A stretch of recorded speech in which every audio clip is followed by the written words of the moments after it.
تخلوا شويه عيال صغيره يلعبوا بينا على السوشيال ميديا ويقولوا لنا كلام غلط. لا، ده علم، ولازم تكون حريص على العلم. وبتاخد العلم من مين؟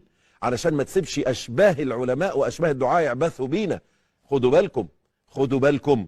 انا شخصيا الحمد لله رب العالمين درست حوالي 250,000 مجلد عشان اقعد القعده دي. انا شخصيا بقول لكم بفضل الله سبحانه وتعالى. كل واحد وما منا الا له مقام معلوم. العالم يوريني نفسه، انما كلام وكلام ما لناش دعوه بيه. ركز، ولازم تكون فخور.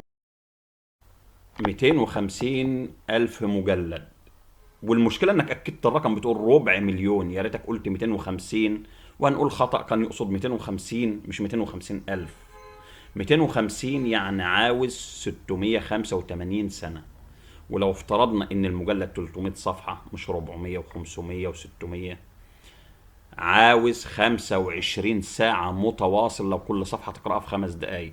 25 ساعة متواصل عشان تخلص المجلد ده، لو هتقرأ قراءة عابرة من غير تمعن ومن غير فهم ومن غير حفظ.